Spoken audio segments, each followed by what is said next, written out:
Hello, in this video we are going to start with the next step of spermatogenesis. हम लोगों ने spermatogenesis को देखा था कि इनके दो स्टेप होते हैं spermatogenesis कंप्लीट होने के।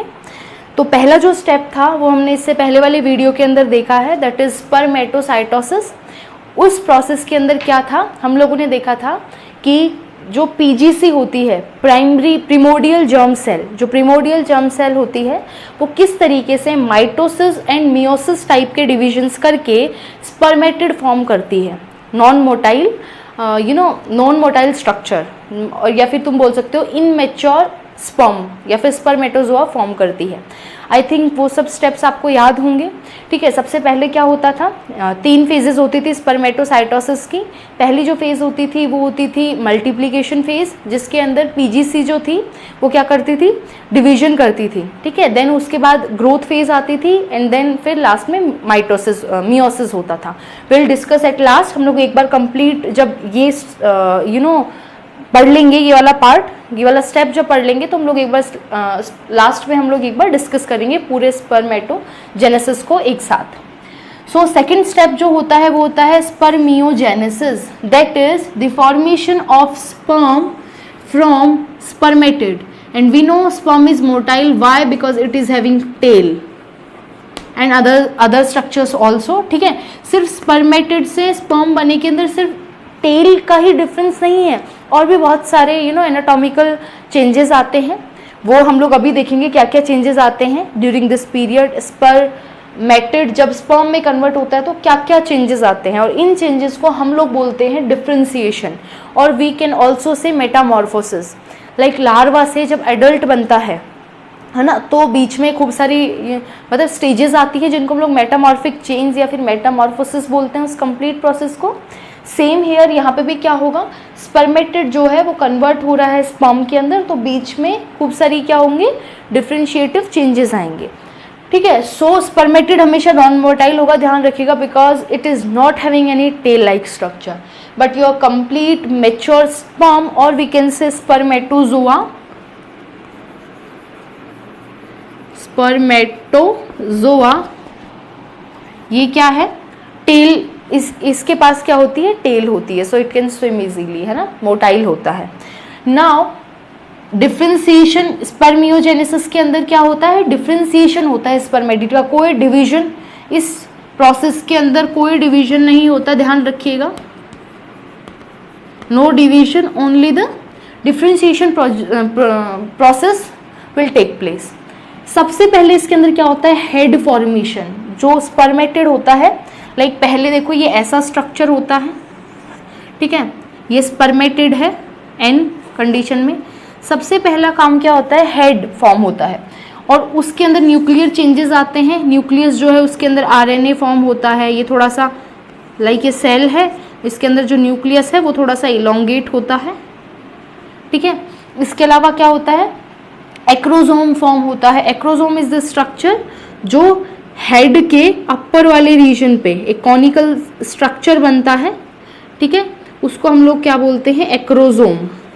और इस एक्रोजोम के अंदर खूब सारे एंजाइम्स होते हैं जो क्या करते हैं, दिस इज एक्रोजोम, और इसके अंदर खूब सारे एंजाइम होते हैं। जब ये फर्टिलाइजेशन करेगा तो उस टाइम पे फीमेल जो एग है, ओवम है, उसको पेनिट्रेट करने में, उसको लाइज करने में, उन प्रोटीन्स को, उसकी लेयर के प्रोटीन को लाइज करने में इसमें जो एंजाइम्स हैं वो हमें काम आएंगे। ठीक है, नेक्स्ट थिंग इज, तो दो चीज़ें हेड के अंदर, दो चेंजेस आ गए। पहला तो न्यूक्लियस अच्छे से प्रोमिनेंट हो गया, ठीक है, और क्या हो गया, इसके अंदर जो चीज़ें फॉर्म होनी थी लाइक आरएनए एंड ऑल, ये सब चीज़ें बन गई। इसके अलावा हेड के एकदम फ्रंट वाले पार्ट पे एक कॉनिकल सा स्ट्रक्चर बना, दैट इज एक्रोजोम। और ये एक्रोजोम कैसे बनता है, बाय द एग्रीगेशन ऑफ, यहाँ पे खूब सारी गोल्जी बॉडी आके इकट्ठा हो जाती है। लाइक ये हेड है तो यहाँ पे पहले खूब सारी गोल्जी बॉडी आके इकट्ठा होती हैं, ऐसे ऐसे ऐसे ऐसे, और फिर धीरे धीरे एक मेम्ब्रेन आ जाती है। तो इस तरीके से क्या बन जाता है, एक्रोजोम बन जाता है।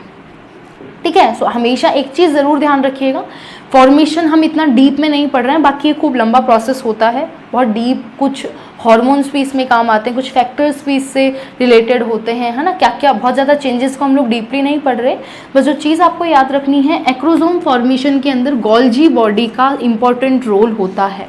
ये चीज़ ध्यान रखना, ये आपको वैसे भी पॉइंट ऑफ नॉलेज आपको पता होना चाहिए ये चीज़। अब बात करते हैं, तो हेड का तो फॉर्मेशन हो गया। Now formation of middle piece, अब बनता है मिडल पीस। क्या होता है, यह जो प्लाज्मा मेम्ब्रेन है ये थोड़ा सा एक्सटेंड होती है और नीचे आती है, ठीक है, नीचे आएगी धीरे धीरे। अब मिडल पीस के अंदर क्या क्या बनेगा, देखो यहाँ पे होता है सेंट्रियोल, सेंट्रोजोम होता है किसी भी एक सेल के अंदर। सेंट्रोजोम हम लोग ऐसा स्ट्रक्चर पढ़ते थे कभी हम लोगों ने 9th में, या फिर हमने 11th में भी, 9th में तो आता ही है सेल चैप्टर बेसिक, 11th में बहुत अच्छे से आता है। तो ये सेंट्रियोल करके एक स्ट्रक्चर पढ़ा होगा which use to form the spindle fibre. ये स्पिंडल फाइबर फॉर्म करता है during the time of cell division. So ये जो सेंट्रोजोम होता है इसके दोनों सेंट्रियोल अलग अलग होके, एक तो ये इस पोजीशन पे आ जाता है और एक इस पोजीशन पे आ जाता है नेक के अंदर, इसको हम नेक बोलते हैं, और ये है मिडल पीस। और यहाँ से एक फिलामेंट निकलता है जिसको बोलते हैं एक्सियल फिलामेंट, ठीक है। तो यहाँ तक समझ में आया। तो सेंट्रियोल जो है उसका मूवमेंट, मतलब सेंट्रियोल जो है उनका अरेंजमेंट हो जाता है, सेंट्रियोल अरेंजमेंट। और दूसरा माइटोकॉन्ड्रियल रिंग बनती है। अब जितने भी माइटोकॉन्ड्रिया होते हैं सेल के अंदर वो सारे आके यहाँ अरेंज हो जाते हैं मिडल पीस के अंदर, ठीक है, एक सर्कुलर मैनर में अरेंज हो जाते हैं, रिंग फॉर्म में, लाइक स्प्रिंग फॉर्म में सारे के सारे यहाँ अटैच हो जाते हैं। बीच में क्या है, एक्सियल फिलामेंट है, और ये क्या है, माइटोकॉन्ड्रिया है। इसके बाद क्या होता है, तीसरा process is formation of tail. अब बनती है टेल। ये एक्सियल फिलामेंट है वो आगे की साइड जाता है, ठीक है, आगे की साइड मूव करता है और एक इलोंगेटेड सा स्ट्रक्चर बना लेता है जिसको बोलते हैं टेल। तो इस तरीके से पूरा कंप्लीट स्पर्मेटोजोआ बनता है। So it is the complete sperm. देखो इस ऐसी सेल से हम लोगों ने ये कंप्लीट स्ट्रक्चर, मतलब ये जो स्पर्मियोजेनेसिस है उसके अंदर ये कंप्लीट स्ट्रक्चर फॉर्म हुआ है। तो आई थिंक ये चीज़ समझ में आ गई है।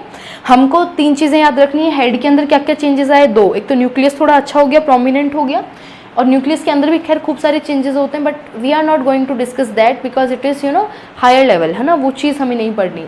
और क्या हो जाता है, जो हेड है उस पर एक स्ट्रक्चर, कॉनिकल स्ट्रक्चर बन जाता है, that is acrosome, which is formed by the aggregation of Golgi bodies. यहाँ पे गोल्जी बॉडीज आके इकट्ठा होती हैं और फिर ये स्ट्रक्चर बनता है। और इस स्ट्रक्चर के अंदर बहुत सारे क्या होते हैं, एंजाइम्स होते हैं। It is having enzymes. ये हम अभी डिस्कस करेंगे कौन से एंजाइम होते हैं, जब हम लोग स्पर्म का एक कंप्लीट डायग्राम पढ़ेंगे अभी, तब ये चीज़ डिस्कस करेंगे, ठीक है। इसके अलावा क्या होता है, मिडल पीस कैसे बनता है, मिडल पीस वाला पार्ट, उसमें 2 चेंजेस होते हैं। पहला तो सेंट्रियोल का अरेंजमेंट, सेंट्रोजोम से दोनों सेंट्रियोल अलग अलग होते हैं और दोनों आके नेक में अरेंज हो जाते हैं। एक होता है प्रॉक्सिमल और एक होता है डिस्टल, ठीक है। एक तो यहाँ पे आ जाता है और एक धीरे धीरे यहाँ अरेंज होता है, ध्यान रखिएगा, इसको डिस्टल बोलते हैं। एक पहले दोनों यहाँ पे होता है, फिर एक सिर्फ यहीं पे हो जाता है, नेक में ही रह जाता है, एक आगे चला जाता है, इसको डिस्टल बोलते हैं, इसको प्रॉक्सिमल बोलते हैं, ठीक है।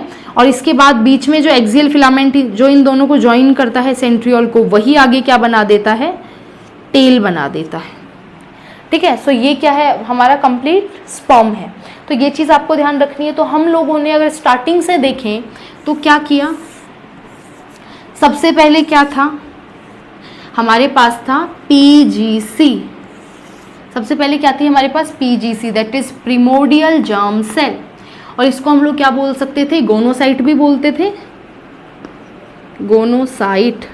और ये क्या थी, इधर इसकी प्लॉइडी लिखते जाना है, N थी, सॉरी 2N थी, डिप्लॉइड थी ना, ये डिप्लॉइड थी, ठीक है। अब पूरे 2 स्टेप होंगे कंप्लीट। हम लोग पहला स्टेप पढ़ रहे हैं, फर्स्ट स्टेप, ठीक है, दैट इज स्पर्मेटोसाइटोसिस, ठीक है, that is formation of spermatid. Spermatid का फॉर्मेशन हम पहले देखते हैं, पूरा कंप्लीट स्ट्रक्चर पढ़ रहे हैं। तो ये PGC पहले क्या बनाएगी, पहले क्या करेगी, खूब सारे डिवीजन करेगी जिसको मल्टीप्लिकेशन स्टेज बोलेंगे। लाइक ये अगर PGC है तो ये खूब ज़्यादा क्या करेगी, डिवीजन करेगी, 1 से 2 बन गई, ठीक है, 2 से 4 एंड लाइक। तो ये क्या है, मल्टीप्लिकेशन। मल्टीप्लिकेशन फेज हो गया, फर्स्ट फेज, फर्स्ट स्टेप का फर्स्ट पार्ट है मल्टीप्लिकेशन। तो इसमें क्या होगा, PGC ने क्या किया, खूब सारे डिवीजन किए और सब 2n सेल्स बन गई। इनको हम क्या बोलते हैं, स्पर्मेटोगोनिया। ये क्या है,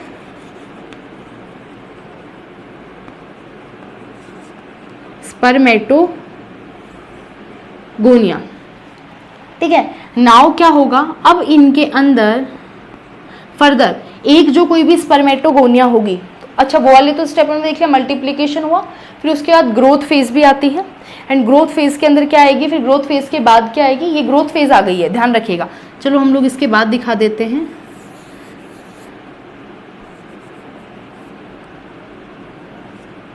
ग्रोथ फेज आ जाएगी इसके बाद, ये थोड़ा सा ग्रो कर गई ही है, हम दो ही यहाँ पे शो कर रहे हैं। ठीक है, एक तो बी है एंड एक ए है, और अभी भी इनकी प्लॉइडी क्या है, 2n है। तो हमारे पास क्या थी, PGC थी, that is primordial germ cell, जो जर्मिनल एपिथेलियम की लेयर में मिलती थी। उसने खूब सारे वो क्या करती है, मल्टीप्लिकेशन करती है, और मल्टीप्लिकेशन करके क्या बना लेती है, स्पर्मेटोगोनिया बना लेती है। ये जो स्पर्मेटोगोनिया है अभी भी क्या है, 2n है। अब इनके अंदर क्या होता है, एक और प्रोसेस, ये मल्टीप्लिकेशन आ गया, इसके बाद ये वाला प्रोसेस क्या है, growth phase. Growth phase, growth phase, अच्छा ये डिवीजन जो हो रहे हैं वो क्या है, सारे माइटोसिस। ग्रोथ फेज के अंदर क्या हो गई, ग्रो कर गई, और इसने क्या बना ली, प्राइमरी स्पर्मेटोसाइट। प्राइमरी स्पर्मेटोसाइट अब क्या करेगी, डिवीजन करेगी। लाइक अभी हम एक ही सेल को लेके चल रहे हैं, बी वाली फर्दर देखो, जो पूरी स्पर्मेटोगोनिया है ना, इसमें से, इसको छोड़ो, ये सारी है स्पर्मेटोगोनिया, इसमें से सारी की सारी प्राइमरी स्पर्मेटेड नहीं बनाएंगी, ध्यान रखिए, कुछ स्पर्मेटेड बनाएंगी, कुछ आगे फिर से डिवीजन करती रहेंगी, है ना, फिर से वापस डिवीजन करती रहेंगी और स्पर्मेटोगोनिया बनाती रहेंगी खूब सारी, बिकॉज स्पर्मेटोगोनिया से तो आगे पूरे स्ट्रक्चर्स बनेंगे। तो हम एक लेके चल रहे हैं, एक स्पर्मेटोगोनिया ने जो बी टाइप की थी, ठीक है, उसने क्या किया, प्राइमरी स्पर्मेटोसाइट बनाई। प्राइमरी स्पर्मेटोसाइट के अंदर हुआ माइटोसिस, और पहला माइटोसिस था जिससे क्या हुआ, 2 सेल्स बनी, उनको हम लोगों ने बोला सेकेंडरी स्पर्मेटोसाइट। सेकेंडरी स्पर्मेटोसाइट, अब ये क्या थी, सेकेंडरी स्पर्मेटोसाइट वो पहली सेल है अभी तक जो हैप्लॉइड बनी है। अभी तक जितनी भी सेल थी, वेदर वो PGC थी, स्पर्मेटोगोनिया थी और प्राइमरी स्पर्मेटोसाइट थी, तीनों की तीनों सेल क्या थी, डिप्लॉइड थी। ध्यान रखिए, जब पहला माइटोसिस यहाँ से होना स्टार्ट कर रहा है तो उसमें क्या बनी है, और इस वाली फेज को क्या बोलते हैं, मैच्योरेशन। अब आगे जितने भी थोड़ा पूरा स्पर्मेटेड बनने तक जो फेज रहेगी वो क्या रहेगी, मैच्योरेशन। तो ये तो पूरा क्या हो गया, फर्स्ट स्टेप हो गया यहाँ तक। तो इसमें सेकेंडरी स्पर्मेटोसाइट बन गई, ये secondary spermatocyte second meiosis division करेंगी, सेकेंड मियोसिस, और क्या बना लेंगी, 4 स्पर्मेटेड, और चारों क्या होंगी, हैप्लॉइड। ये क्या बन गई, स्पर्मेटेड विदाउट टेल, और पूरे इस प्रोसेस को हमने मैच्योरेशन बोल दिया। अभी जो स्पर्मेटेड हैं ये आगे क्या बनाएंगी, स्पर्म बनाएंगी कंप्लीट। ये क्या बनाएंगी, स्पर्म बनाएंगी विद टेल, तो ये क्या हो गया, स्पर्म, और ये भी क्या होगा, हैप्लॉइड होगा। अब यहाँ तक का जो पूरा प्रोसेस है ये तो क्या हो गया, फर्स्ट स्टेप, दैट इज स्पर्मेटोसाइटोसिस। स्पर्मेटोसाइटोसिस यहाँ तक है, और इसके फर्दर 3 पार्ट है, multiplication phase, growth phase and maturation phase. ठीक है, और दूसरा स्टेप जो है दैट इज स्पर्मिएशन, जो हम लोगों ने अभी अभी पढ़ा है। स्पर्मिएशन के अंदर क्या है, ये जो नॉन मोटाइल स्पर्मेटेड थी इसका कुछ ये मैच्योरेशन वाला प्रोसेस हुआ, हेड पार्ट बना, मिडल पीस बना, टेल बनी, तो ये कंप्लीट क्या बन गया लास्ट में, स्पर्मेटोजोआ, और वी कैन से स्पर्म। ठीक है, तो आई थिंक अब चीज़ क्लियर है। इससे पहले वाले वीडियो में भी मैंने बहुत अच्छे से समझाने की कोशिश की थी, तब समझ नहीं आएगा, तो अब एकदम चीज़ क्लियर हो गई है। ठीक है, एक साथ अब हम लोगों ने देख लिया कि किस तरीके से काम चल रहा है। तो प्लॉइडी लेवल के साथ इस चीज़ को आपको बिल्कुल अच्छे से ध्यान रखना है, it is very important. 2-3 bar revise कीजिए, मैं कहती हूँ आपको बहुत अच्छे से याद हो जाएगी। ठीक है, तो ये हमारा सारा क्या प्रोसेस हो गया, स्पर्मेटोजेनेसिस, और लास्ट में हमें क्या मिल गए, स्पर्म्स बन गए, स्पर्म्स मिल गए। ठीक है, अब एक बार हम लोग स्पर्म का डायग्राम देखेंगे, और इसके बाद एक और प्रोसेस होता है, last process, that is spermiation, है ना। होता क्या है, ये सारे के सारे बन तो गए, लाइक ये सेमिनिफेरस टिब्यूल है, इसके अंदर ये जर्मिनल एपिथेलियम है, और ये सब डेवलपिंग सेल्स हैं यहाँ पे, इस तरीके से डेवलप करती जा रही हैं, प्राइमरी oocyte, सेकेंडरी oocyte यूँ बनती जाती हैं, और फिर इसके अंदर यहाँ पे स्पर्म बन जाते हैं ऐसे। अब उनका जो हेड होता है वो इन सेल्स के अंदर एम्बेडेड रहता है, तो यहाँ से रिलीज होने का प्रोसेस, यहाँ से रिलीज होने का प्रोसेस कहलाता है स्पर्मिएशन। क्या कहलाता है, स्पर्मिएशन।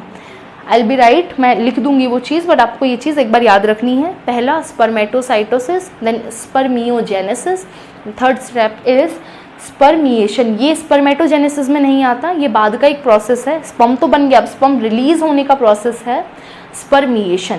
तो ये चीज़ ध्यान रखना बिल्कुल अच्छे से, इसको लिख लीजिए। Now will going to discuss about the structure of sperm. Okay,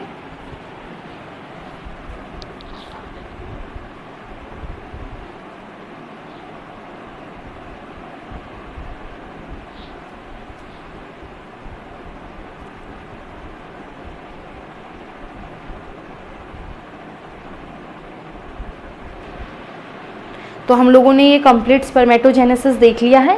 ठीक है, एक बार आपको प्लीज़ ये एनसीईआरटी से पढ़ना है अच्छे से, और अच्छे से इसका डायग्राम बना के डायग्रामेटिक वे में 2 से 3 बार इसको अच्छे से लिख लेना है, फिर ये चीज़ आपको बिल्कुल अच्छे से क्लियर हो जाएगी। याद रखिए, बोर्ड पॉइंट ऑफ व्यू से ये बहुत इंपॉर्टेंट है। ठीक है, बोर्ड में बहुत सारे ऐसे क्वेश्चंस आते हैं। इसके अलावा ये जो आपका मतलब पूरा प्रोसेस है, ये बड़े नंबर में भी आता है, और नीट पॉइंट ऑफ व्यू से तो बहुत इंपॉर्टेंट है। तो आपको अलोंग विद प्लॉइडी लेवल की जो पीजीसी है, ठीक है, वहाँ से आपका जो प्राइमरी स्पर्मेटोसाइट जो हम लोगों ने बनाया, वहाँ तक देखेंगे अगर आप, तो सेल जो थी वो डिप्लॉयड कंडीशन में थी। उसके बाद जो सेल हमारी मतलब इसके बाद हमारा स्टार्ट हुआ है माइटोसिस, तो अब रिडक्शनल डिवीजन आया है। और एक्चुअल में जो पहला माइटोसिस होता है that is the, sorry not mitosis, meiosis. एक बार करेक्शन कर लीजिए, बोर्ड पे जो ये टर्म लिखा हुआ है हमने, ये क्या है, माइटोसिस लिख दिया है, वो क्या है, मियोसिस है। तो एक बार के लिए ये चीज़ आप, मियोसिस बाय माय मिस्टेक, है ना। तो ये चीज़ देख लीजिएगा, थोड़ा सा जब हम लोग लिखते हैं ना तो थोड़ा सा स्पेलिंग मिस्टेक्स रह जाती हैं, बिकॉज थोड़ा जल्दी में होते हैं और समझाने पे ज़्यादा ध्यान होता है, तो ये थोड़ी बहुत चीज़ें रह जाती हैं। तो आप लोग 12th के बच्चे, आई थिंक आपको इतना तो समझ में आ ही जाएगा कि क्या चीज़ गलती से गलत लिखी गई है, तो उस चीज़ को आप कृपया अपने आप करके अपने आप से करेक्ट कर लीजिए, है ना। तो इन चीज़ों को आप लोग को अच्छे से पढ़ना है। ठीक है, in the next video will be going to discuss about the diagram of sperm. Next video में पढ़ेंगे। इस वीडियो में इतना ही काफ़ी है, हम ज़्यादा नहीं पढ़ेंगे, बिकॉज वही फिर चीज़ आपको क्या करना है, इस चीज़ को याद रखना है, और ये बहुत इंपॉर्टेंट चीज़ है। तो 2-3 बार वीडियो देख के आपको क्या करना है, लिखना है, अपने हैंड रिटन नोट्स आपके पास होने चाहिए। इसके अलावा जब आप एनसीईआरटी खोल के देखेंगे तो उसमें भी डायग्रामेटिक वे में फ्लो चार्ट के वे में ये चीज़ आपको समझा रखी है सेम ऐसे, तो आप उसमें भी पढ़ेंगे। ध्यान रखिए, बहुत क्वेश्चंस आते हैं यहाँ से, मैं बार बार बोल रही हूँ, मोस्ट फ्रीक्वेंटली क्वेश्चन पूछे जाते हैं।